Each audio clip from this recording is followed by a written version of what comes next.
Je vais vous présenter un boîtier, on en a vu peu de modèles comme ça en fait tout simplement sur la chaîne puisqu'il s'agit d'un boîtier micro ATX. On a l'habitude que je vous présente des gros boîtiers volumineux, des grosses bêtes. Là non, pas sur une toute petite bête, pas si petite que ça au final, comme vous voyez là à côté de moi elle fait quand même une belle hauteur. C'est un boîtier de chez Antec, je vous le présente tout de suite. Il y aura une deuxième vidéo dans laquelle je vais vous assembler une config dedans. Comme ça, vous verrez un petit tuto assemblage micro ATX bien sympa qui sera utile à nombre d'entre vous, j'en suis certain. On attaque. Dans cette vidéo, on va donc parler du Dark Cube qui est un boîtier autour des 220-230 €. Il arrive directement de chez Antec avec un design, on va le voir, vraiment Antec à 100%. Dans une prochaine vidéo, je vous ferai un tuto montage pour ce boîtier avec justement la lime HCG 650W 80+ Gold de chez Antec également. En attendant, voici le sponsor de cette vidéo. Donc c'est Bobkey que vous connaissez, j'ai déjà fait une vidéo dessus. Ça propose des Windows 10 pas très chers, encore moins chers d'ailleurs avec le code promo TDW25 que vous pouvez retrouver en description. Il suffit de l'ajouter à votre commande. Vous avez plein de moyens de règlement possibles. Une fois que c'est fait, vous obtenez votre code quelques minutes après, vous le rentrez dans votre Windows et c'est débloqué à vie.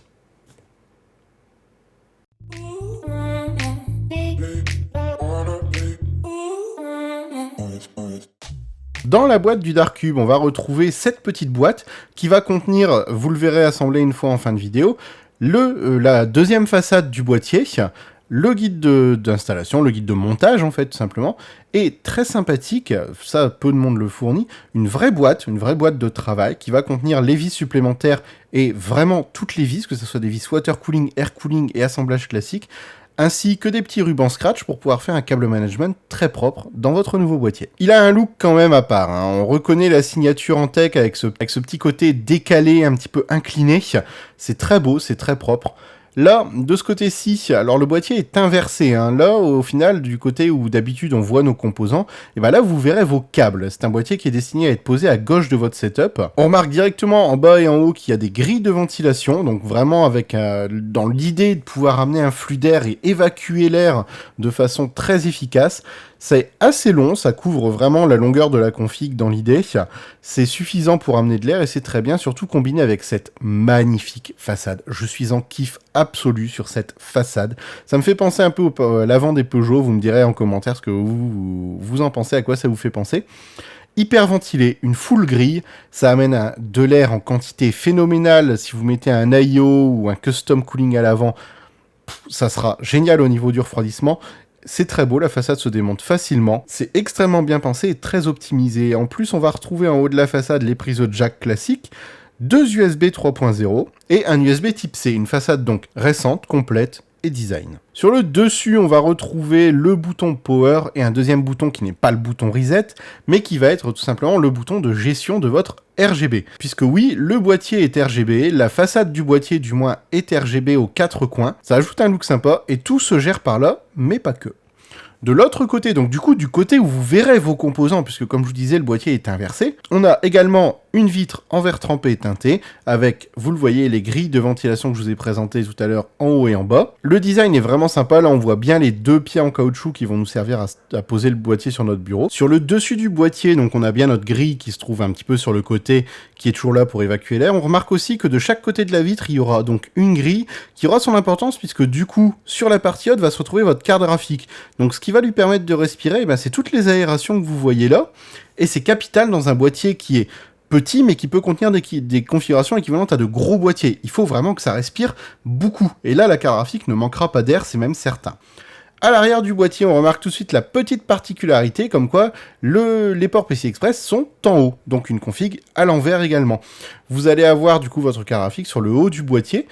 Ce qui est intéressant, on reconnaît également tout de suite le format micro ATX Mini TX. On voit que c'est très condensé par rapport à la taille du ventilateur sur le côté. En bas, on a l'emplacement d'alimentation classique et au-dessus, une poignée qui, vous allez voir, va être quand même assez utile. Le boîtier peut également s'ouvrir par les côtés puisque les vitres sont simplement emboîtées dedans, ce qui est très pratique. Ce qui fait que si vous avez besoin de toucher à votre config, de modifier quelque chose, d'ajouter quelque chose, ou de la laisser respirer, hein, on ne sait jamais, mais normalement il n'y a pas besoin, vous déboîtez la vitre. Hop, vous voulez la remettre, vous la remboîtez. C'est hyper simple, c'est très bien fait, c'est très efficace, c'est vraiment bien pensé et surtout ça tient bien. Et ça c'est important. Pour pouvoir installer vos composants dedans, ça sera surtout détaillé dans le tuto assemblage, mais il suffit d'enlever 4 vis à l'arrière, Comme vous voyez, c'est des vis à main, bon, forcément, sortie d'usine, c'est toujours bien serré, donc notre ami le tournevis est là pour ça. Grosso modo, vous enlevez simplement ces 4 vis qui vont maintenir en fait tout le châssis, toute la structure même du boîtier. Et c'est là que d'ailleurs que la poignée va entrer en jeu, puisqu'il suffit de tirer dessus pour complètement pouvoir retirer la cage intérieure, la cage à composants, et du coup vous permettre de vous commencer votre assemblage.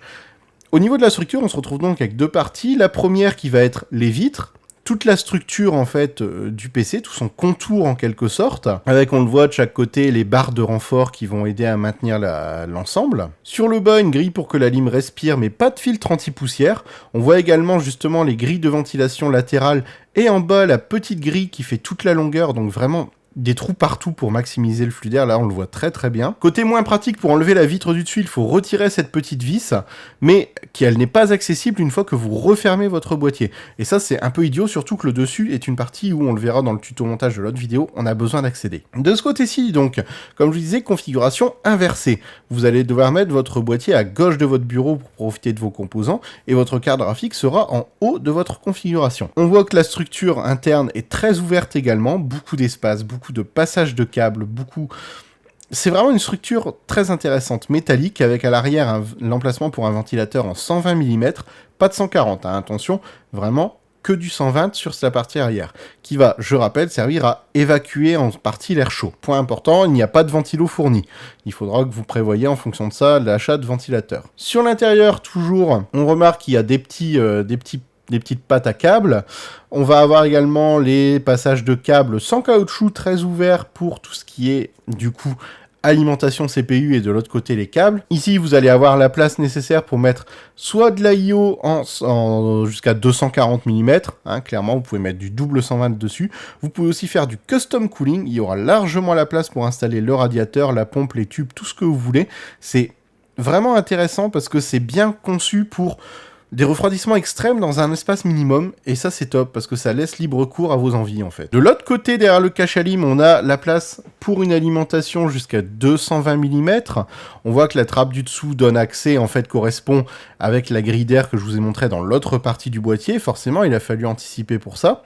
On a également de la place pour pouvoir mettre le surplus de câbles, et juste au-dessus, toujours au dos, on aura l'emplacement pour mettre les disques durs. Je dis bien les, parce que vous allez voir, en fait, c'est bien conçu, c'est tout con à enlever, comme vous voyez, une vis à main, on soulève, ça s'en va, et on va se retrouver avec dans nos mains, du moins si on n'oublie pas d'enlever le petit bitonio qui maintient les câbles dessus, une cage pour, d'un côté, un disque dur 2,5 pouces, donc un petit SSD, et de l'autre côté, un disque dur 3,5 pouces. Donc de quoi avoir un espace de stockage rapide et un espace de stockage important, avec, comme vous voyez sur la partie basse, largement la place pour passer tous vos câbles SATA et câbles d'alimentation. C'est extrêmement bien conçu, encore une fois, et ça s'installe et se désinstalle très facilement. Le front panel se connecte avec le gros connecteur noir que vous voyez à l'avant. Derrière, on va retrouver une carte électronique avec prise USB-C qu'on peut retirer, on peut donc enlever le câble si vous ne voulez pas le brancher. Pareil pour l'USB 3, hein, vous voyez que c'est simplement des prises standards qui sont placées dessus avec les câbles à retirer.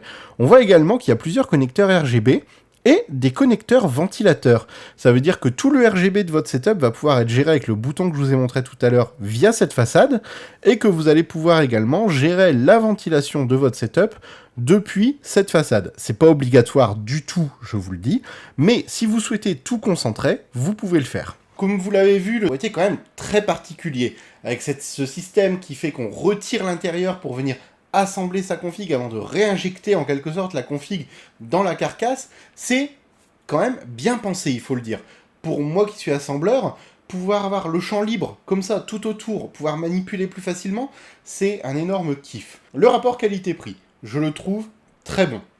Oui, c'est 230 €, mais c'est 230 € de très bien investi si jamais ce boîtier vous tente. Pourquoi ? Déjà, vous allez avoir l'originalité. Hein, l'originalité, le design, le fait que vous ayez deux façades. Vous voyez que moi, j'utilise la façade mèche, mais je vous rappelle qu'il y a la façade en verre également, que vous avez vu. Il y a également cette petite touche de RGB qui est là, mais pas excessive pour une fois. Les matériaux, du verre trempé, de l'aluminium, de l'acier, du plastique.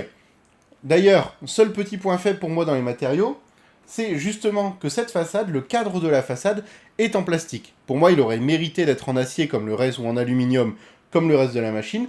Ils ont fait le choix de mettre du plastique dessus. Je ne sais pas pourquoi, c'est un choix. Ça sera noté dans les points faibles. Au niveau de l'assemblage, comme je disais, c'est extrêmement simple, vous le verrez surtout dans la prochaine vidéo tuto. Le seul point noir, je vous le spoil, mais il faut le dire aussi dans le test du boîtier, c'est que quand vous voulez réinjecter votre config, il ne faut pas avoir fait le câble management de façon habituelle.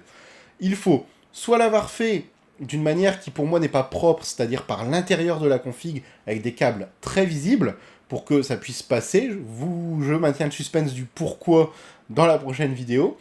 Mais si vous faites un câble management standard, c'est-à-dire par l'arrière de la carte mère, il faudra d'abord que vous remettiez le boîtier avant de faire votre câble management, et c'est un petit peu plus compliqué à faire du coup. Ça, c'est aussi dans les points faibles, mais c'est juste un avis personnel, c'est parce que j'aime bien avoir un câblage très propre qui ne se voit pas. Mais dans l'absolu, ce n'est pas un problème ni un défaut. Il est très bien conçu. Je rappelle que les vitres s'enlèvent de chaque côté, ça rend la configuration interne totalement accessible, et ça c'est juste le top. Également, pour continuer dans les points faibles, on attaquera les points forts après, la fameuse vitre du dessus. Comme je vous le disais dans la vidéo, il y a une petite vis à l'arrière qui n'est plus accessible une fois que vous avez remis le porte-composant dans le châssis. C'est dommage, les vitres latérales sont très bien faites, emboîtables, déboîtables, ça tient très bien. Le fait qu'il n'y ait pas ce système-là sur la vitre du dessus, bah mine de rien, c'est un petit peu handicapant, parce que comme on a notre carte graphique juste en dessous, avec justement les prises, ton on-off, avec les prises USB, audio, etc., et ben, ça fait que toute cette zone-là, en fait, une fois le PC réinjecté à l'intérieur, devient presque inaccessible, puisqu'il va falloir ouvrir l'arrière, le tirer un petit peu, dévisser, enlever la vitre, accéder, remettre la vitre, revisser. Vous voyez, ça devient tout de suite laborieux, alors que tout le reste est simple d'accès. Et pour moi, ça, c'est une erreur qu'ils ont fait.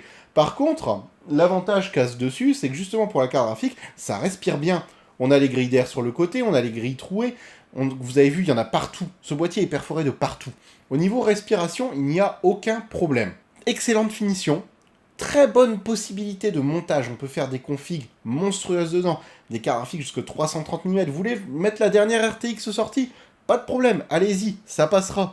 Carte mère, micro ATX, mini TX, de quoi faire pareil, des monstres. Là, j'ai une carte mère ancienne Gen dedans, mais une carte mère récente passera de la même façon.